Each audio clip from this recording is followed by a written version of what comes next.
Olá pessoal, sejam muito bem-vindos a mais um vídeo. Então, dando continuação à nossa leitura e discussão do capítulo 8 do Guyton, agora a gente vai falar dos controles nervoso e hormonal da contração do músculo liso. Embora as fibras musculares esqueléticas sejam estimuladas exclusivamente pelo sistema nervoso, o músculo liso pode ser estimulado a contrair-se por múltiplos tipos de sinais, pelos sinais nervosos, por estímulos hormonais, por estiramento do músculo e de várias outras maneiras. A razão principal para essa diferença é que a membrana do músculo liso contém muitos tipos de receptores proteicos que podem iniciar o processo contrátil. Outros receptores proteicos inibem a contração do músculo liso, o que é outra diferença em relação ao músculo esquelético. Nessa seção, discutimos o controle nervoso da contração do músculo liso, seguido pelo controle hormonal e outros tipos de controle. Então, outra diferença nesse caso do músculo liso e do músculo esquelético é que no músculo esquelético o estímulo é iniciado por sinais nervosos, que advêm lá do neurônio motor, na coluna anterior da medula, segue o axônio, chega na fibra muscular esquelética e assim inicia o processo de contração. Aqui no músculo liso já há essa diferença, que pode ocorrer também por estimulação nervosa, mas também pode ser por estimulação hormonal, por sinais de estiramento e de outras maneiras. Então, isso acontece porque na membrana da fibra muscular lisa, há diversos tipos de receptores, e esses receptores vão ser estimulados por diferentes tipos de sinais. Então, assim, diferentes sinais podem ativar esse músculo liso. Junções neuromusculares do músculo liso. Anatomia fisiológica das junções neuromusculares do músculo liso. As junções neuromusculares dos tipos altamente estruturados das fibras do músculo esquelético não ocorrem no músculo liso. Ao contrário, as fibras nervosas autônomas que inervam o músculo liso geralmente se ramificam difusamente na extremidade superior do folheto de fibras musculares, como demonstrado na figura 8.4. Na maioria dos casos, essas fibras não fazem contato direto com a membrana celular das fibras musculares lisas, mas formam as junções difusas, que secretam a substância transmissora na matriz que recobre o músculo liso, frequentemente a alguns nanômetros a alguns micrômetros distantes das células musculares. A substância transmissora se difunde então para as células. Além disso, onde há muitas camadas de células musculares, as fibras nervosas inervam frequentemente apenas a camada externa. A excitação muscular passa dessa camada externa para as internas, por condução do potencial de ação pela massa muscular ou por difusão da substância transmissora. Então, a gente pode visualizar aqui, na figura 8.4, essa inervação do músculo liso. Então, ao contrário, do que é observado lá no músculo esquelético, onde vem o terminal axonal e fica quase em contato ali com a fibra muscular esquelética, aqui no músculo liso, esses terminais axonais ficam mais longe dessas fibras musculares e não pode ser que não haja um terminal axonal para cada fibra. Assim, esses terminais axonais se situam mais nas camadas externas do músculo liso e o potencial de ação que é gerado, então esses terminais axonais liberam a substância, essa substância vai se difundir ao longo dessa superfície externa do músculo liso e pode atravessar para as células que estão situadas mais internamente no músculo, por meio das junções comunicantes, que permitem essa passagem de íons de uma célula para outra no músculo visceral, ou então pelo contato com a membrana celular das fibras, que pode transmitir também esse potencial de ação para as fibras situadas mais internamente. Os axônios que inervam as fibras musculares lisas não apresentam a ramificação típica e as terminações do tipo que ocorre na placa motora nas fibras musculares esqueléticas. Nas fibras lisas, a maioria dos terminais axonais finos apresenta múltiplas varicosidades, distribuídas ao longo de seus eixos. Nesse ponto, as células de Schwann que envolvem os axônios são interrompidas para que a substância transmissora possa ser secretada através das paredes das varicosidades. Nas varicosidades encontram-se vesículas similares às encontradas na placa motora do músculo esquelético que contém substância transmissora. Também, diferentemente das vesículas das junções musculares esqueléticas que sempre contêm acetilcolina, as vesículas das terminações nas fibras nervosas autônomas contêm acetilcolina em algumas fibras e norepinefrina em outras, e ocasionalmente também outras substâncias. Em poucos casos, particularmente no músculo liso do tipo multiunitário, as varicosidades estão separadas da membrana da célula muscular por 20 a 30 nanômetros, a mesma largura da fenda sináptica que ocorre na junção muscular esquelética. Essas são chamadas junções de contato e funcionam de modo parecido à junção neuromuscular do músculo esquelético.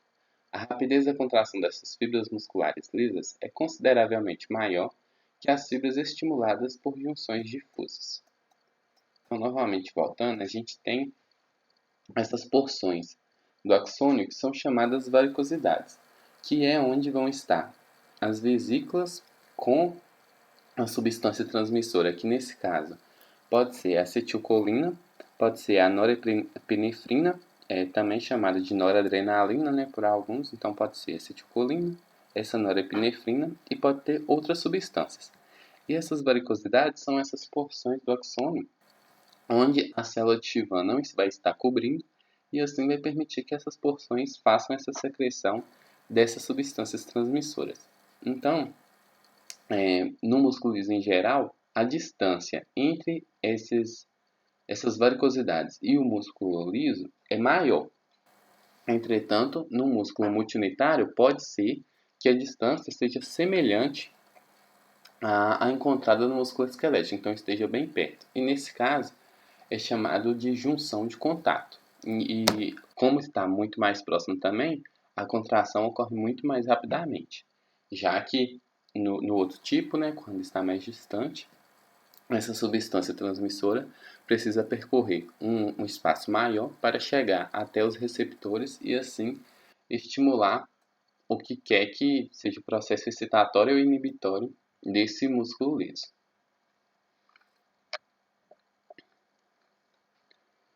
Substâncias transmissoras excitatórias e inibitórias secretadas na junção neuromuscular do músculo liso. As substâncias transmissoras mais importantes secretadas pelos nervos autônomos que inervam o músculo liso são a acetilcolina e a norepinefrina.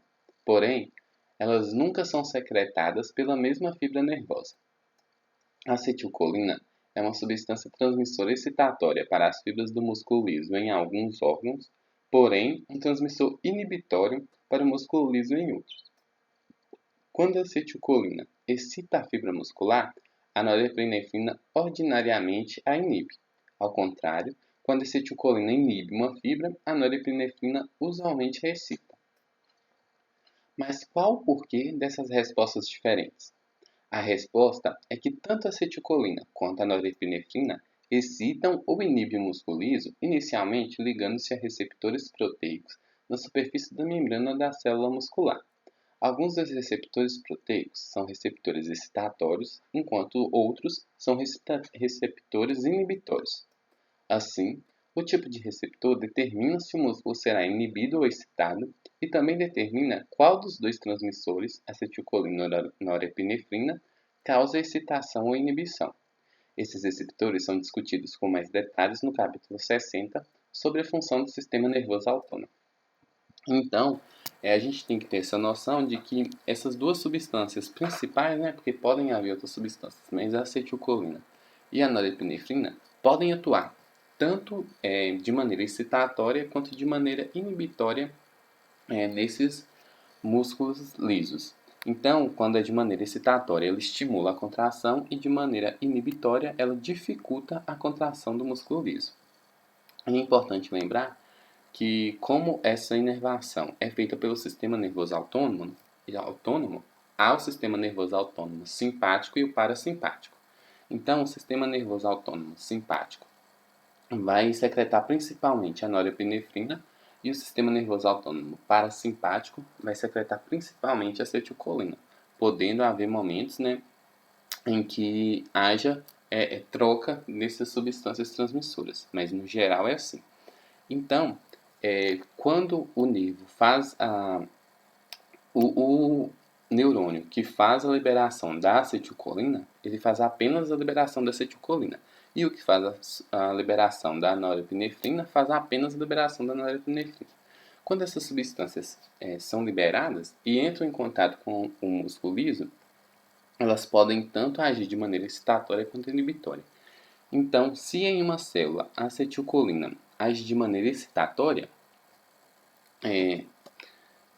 obrigatoriamente a norepinefrina vai agir de maneira inibitória nessa mesma célula.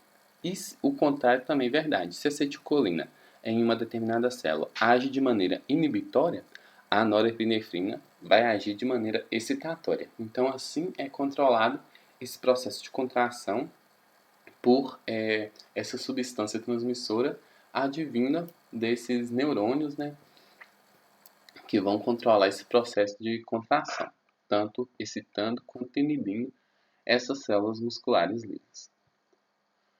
Potenciais de membrana e potenciais de ação no músculo liso. Potenciais de membrana no músculo liso.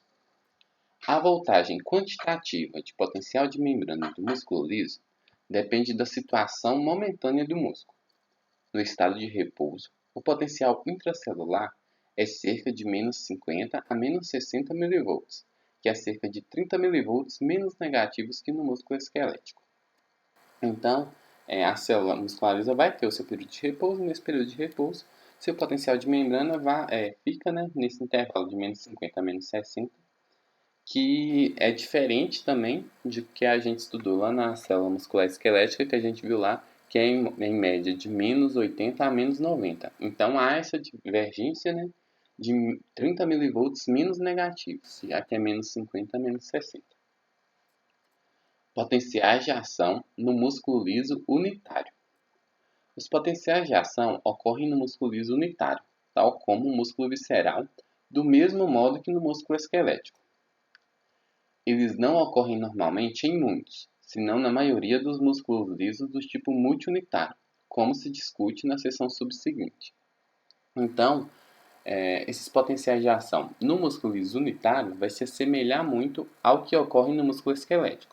Já no músculo liso multiunitário, vai ser de maneira mais diferente, como a gente vai ver adiante. Os potenciais de ação no músculo liso visceral ocorrem em uma das duas formas. 1. Potenciais em ponta ou 2. Potenciais de ação com platôs. Potenciais em ponta. Os potenciais de ação em ponta típicos, como observados no músculo esquelético, ocorrem na maior parte dos músculos liso unitário. A duração desse tipo de potencial de ação é de 10 a 50 milissegundos, como mostrado na figura 8.5a. Tais potenciais de ação podem ser desencadeados de vários modos, por exemplo, pela estimulação elétrica, pela ação de hormônios sobre o músculo liso, pela ação de substâncias transmissoras das fibras nervosas, pelo estiramento ou como resultado de geração espontânea na própria fibra muscular, como discutiremos adiante. Então aqui a gente vai focar só nessa figura 8.a, onde está mostrando o potencial de ação típico do músculo liso, que é o potencial em ponta, desencadeado por um estímulo externo. Então aqui a gente pode observar, né, a célula em repouso, há o processo de despolarização, a geração do potencial de ação, que vai percorrer toda a fibra e gerar contração, e depois o processo de repolarização, onde a fibra vai voltar a seu valor de repouso. Então, nesse aspecto, há essa semelhança, né, graficamente, com o músculo esquelético, que também é bem parecido com isso, lembrando, né, dos valores diferentes nessa questão desses milivolts. Então, nesse músculo liso unitário, há essa semelhança. Potencial de ação em platôs. A figura 8.5c mostra o potencial de ação do músculo liso com platô. O início desse potencial de ação é semelhante ao do potencial em ponta. Entretanto, em vez da típica repolarização da membrana da fibra muscular, a repolarização é retardada por várias centenas e até 1000 milissegundos, 1 segundo. A importância do platô é que ele pode estar associado à contração prolongada que ocorre em alguns tipos de músculo liso, como o ureter, o útero, em certas condições, e certos tipos de músculo liso vascular. Esse tipo de potencial de ação também é observado nas fibras musculares cardíacas que apresentam um período prolongado de contração, como discutido nos capítulos 9 e 10. Então agora a gente vai para a figura 8.5c, que mostra o potencial de ação em platô registrado em fibra muscular do útero. Então aqui, assim como a figura 8.5a se assemelha a um músculo esquelético, a figura 8.5c vai se assemelhar às fibras musculares cardíacas, como a gente vai ver nos próximos capítulos. Mas nesse processo, há a criação desse platô, que é esse período onde a despolarização fica mais ou menos constante, esse valor na célula despolarizada até que ela possa se repolarizar. Então, inicialmente, a célula está em repouso, ocorre a despolarização, semelhante ao que ocorre na figura 8.5a. Depois, quando se inicia esse processo de repolarização, há esses canais, principalmente canais de cálcio, que vão agir de maneira mais lenta, e assim, quando está ocorrendo a repolarização, que vai estar havendo a saída do potássio, vai estar ocorrendo também, por causa desses canais lentos de cálcio, a entrada do cálcio. Então, como está entrando carga positiva e como está saindo carga positiva também, esse potencial tende a se estabilizar, até que esses canais de cálcio fechem. Então não há mais a entrada desse cálcio, de maneira geral, e apenas a saída do potássio faz com que a célula inicie a repolarização e volte ao seu potencial de repouso. Então, há esses dois tipos principais de potencial de ação, vistos na figura A e na figura C. O potencial em ponta, que se assemelha ao músculo esquelético, e o potencial em platô, que se assemelha ao músculo cardíaco. Então, no músculo liso pode haver esses dois tipos de potenciais de ação. E lembrando que por esse potencial apresentar um platô, ele apresenta um período mais prolongado entre a despolarização e a repolarização. Os canais de cálcio são importantes na geração do potencial de ação do músculo liso. A membrana celular do músculo liso apresenta muito mais canais de cálcio controlados por voltagem que o músculo esquelético, porém, poucos canais de sódio controlados por voltagem. Dessa forma, o sódio participa pouco na geração do potencial de ação na maioria dos músculos lisos. Inversamente, o fluxo de íons cálcio para o interior da fibra é o principal responsável pelo potencial de ação. Isso ocorre do mesmo modo autorregenerativo que os canais de sódio nas fibras nervosas e nas fibras musculares esqueléticas.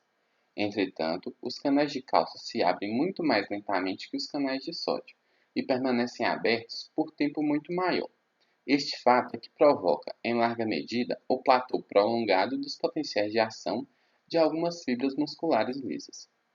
Outro importante aspecto da entrada de íons cálcio nas células durante o potencial de ação é que este íon age diretamente sobre o mecanismo contrátil do músculo liso, para provocar contração. Assim, o cálcio realiza duas tarefas de uma só vez. Então, na geração desses potenciais de ação, o cálcio vai ter um papel essencial, já que há muito mais canais de cálcio do que canais de sódio nessas células musculares lisas.